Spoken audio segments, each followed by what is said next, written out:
kita ada tugas individu minggu ni kan? Miss minta kita hantar petang ni. Dah siap ke? Saya belum siap. Semoga sempat lah kalau kita nak buat pun. Saya pun baru siap separuh.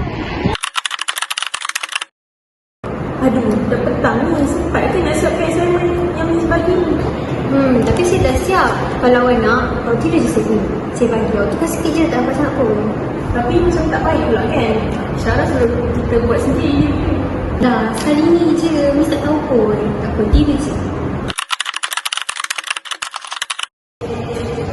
Miss, assignment ni yang Miss tak bagi tadi tu, kami dah siap tak? Kami dah siap dengan komputer. Nanti Miss check Baik, saya semak sekarang lah dalam telefon. A few moments later.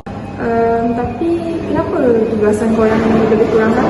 Korang biru tak lah Miss, kami buat sendiri. Okey, tak apa. Thank you.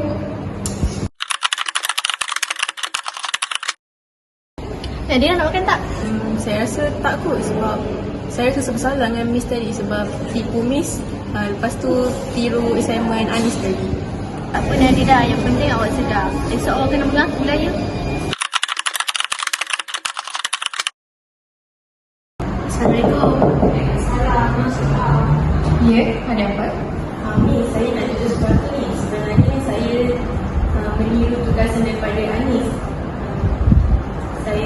Sekarang saya sedar saya salah. Saya hargai kejujuran awak. Kesilapan boleh diperbaiki. Tapi kejujuran dan pandangan dia nanti awak buat balik, okey? Miss, terima kasih. Saya sedar saya salah. Itulah, saya pun rasa bersalah bagi awak tiru assignment saya. Saya rasa lepas ni kita patut lebih jujur ya. Itulah, saya pun dah belajar dari kesilapan. Jujur itu lebih tenang. Itulah integriti sebenar. Tak sempurna tak apa. Cukup untuk berani jujur.